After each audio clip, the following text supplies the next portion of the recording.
고린도전서 15장 6절에서 8절까지 보겠습니다. 그 후에 500여 형제에게 일시에 보이셨나니 그 중에 지금까지 태반이나 살아있고 어떤 이는 잠들었으며 그 후에 야고보에게 보이셨으며 그 후에 모든 사도에게와 맨 나중에 만삭되지 못하여 난 자 같은 내게도 보이셨느니라.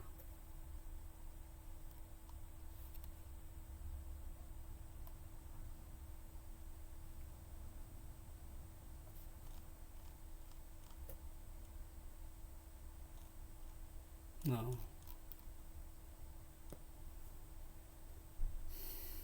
6절부터 8절까지요.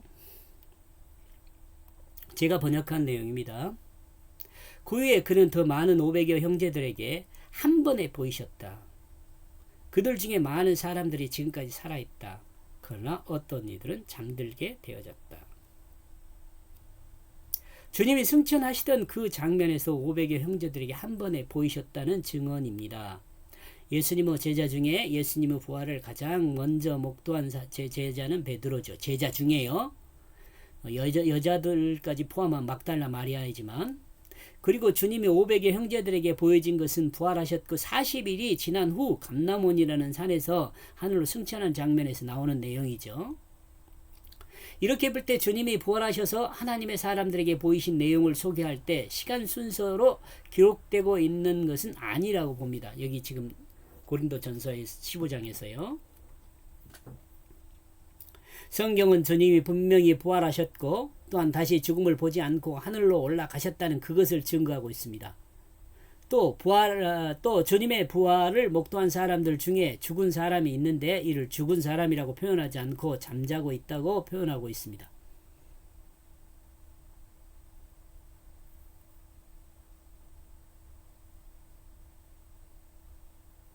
표현하고 있음은 주님을 만난 사람들이 주님처럼 부활할 것을 염두에 둔 기록이며 증언이라 할 수 있습니다.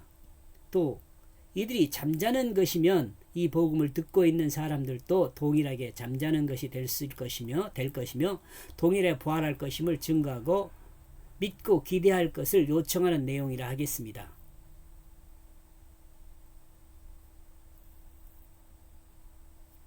성경은 우리에게 주님이 다시 오시는 그날, 곧 주님의 재림의 주님 재림의 날에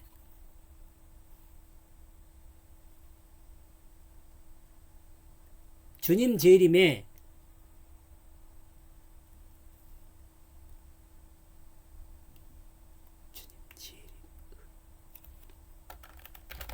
주님 재림의 날에 재림의 시작과 함께 우리 그 부활이 시작된다는 것을 믿기를 요구하고 있습니다. 성경에 이르는 대로 주님이 심판주로 다시 오신다면 우리는 그날의 영광된 부활의 모습으로 주님 앞에 서게 될 것입니다. 성경은 이 영광된 부활을 증거합니다. 이러므로 우리도 이와 같이 예수 그리스도 대속의 십자가와 부활의 그 승리를 믿음으로 부활하신 주님을 목도해야 합니다. 요거 좀 여러분 이해해야 합니다. 이 내용. 우리가 어떻게 부활하신 주님을 목도해야 하느냐. 눈으로 보는 것은 인간의 경험의 하나입니다.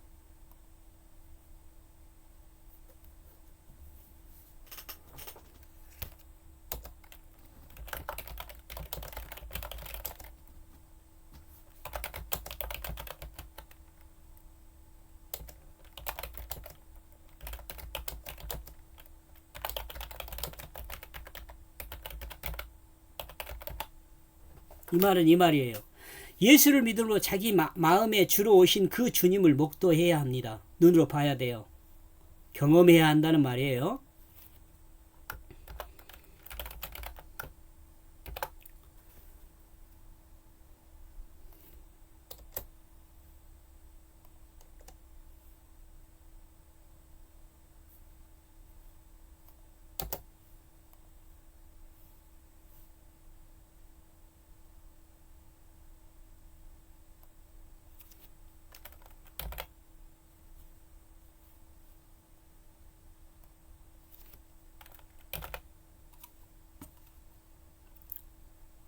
눈으로 보는 것은 인간의 경험 하나입니다. 그러므로 우리는 주님의 재림과 우리의 영원한 부활을 믿어 알아야 합니다. 경험해야 할 수 있죠.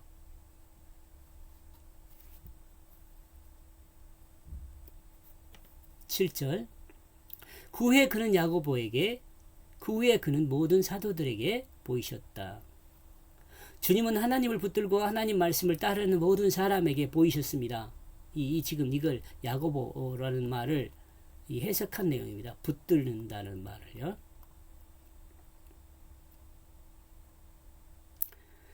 유대교의 신앙을 가지고 있으면서 인생의 제 문제를 해결하기 위해 바울처럼 고민하고 괴로워한 사람도 드물 것입니다. 물론 니고데모도 있죠. 니고데모가 그 고민스러움을 가지고 예수님을 찾아간 일도 있습니다. 유대교 율법 안에서 제 문제를 해결하기 위해 특별한 마음과 적극적인 행동으로 유대교를 섬긴 대표적인 사람이 누구예요? 바울입니다. 그러나 이러한 특별한 마음에도 불구하고 바울은 구원에 대한 확신이 없었습니다.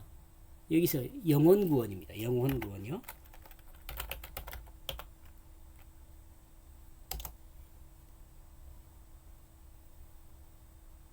영생에 대한 확신이 없는 거예요.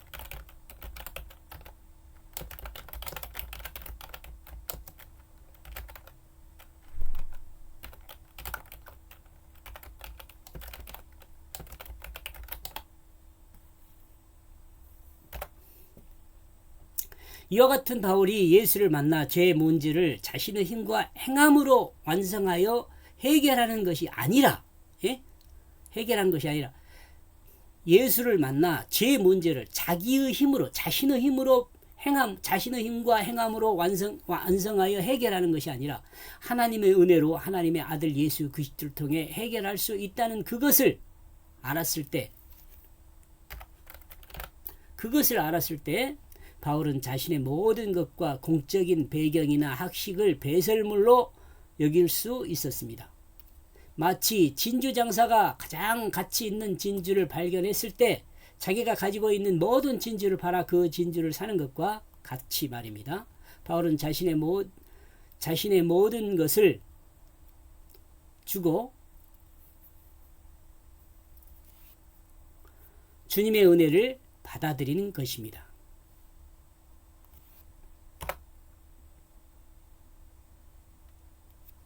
바울은 주님의 제자로 막차를 탄 사람이라 할 수 있습니다. 그러므로 바울은 자신을 8절과 같이 표현하고 있습니다.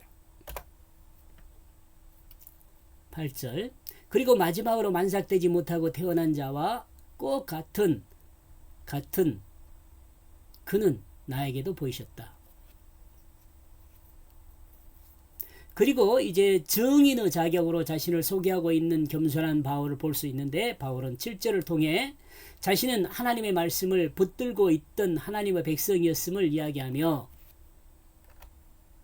하나님을 붙들고 있는 자신도 하나님의 사자로 부활하신 예수 그리스도를 만났다고 증거하고 있습니다. 이는 곧 고린도 교회에 자신이 증거한 예수 그리스도 복음은 자신이 만들었거나 어떤 사람이 배운 것이 아니라 부활하신 주님으로부터 받은 것이라는 그것을 강조하여 나타내기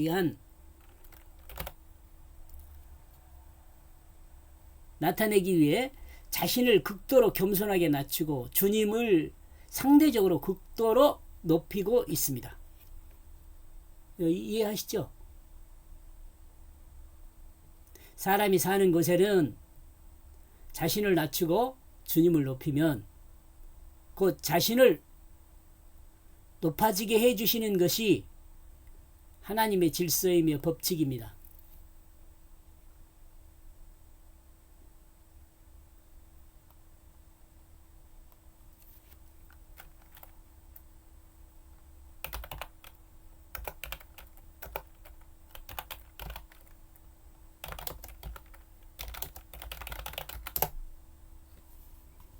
자신을 낮추는 그를 하나님이 높아지게 해주시는 그것이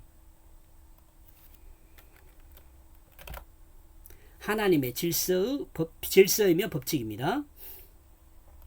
여기까지 보겠습니다. 고맙습니다.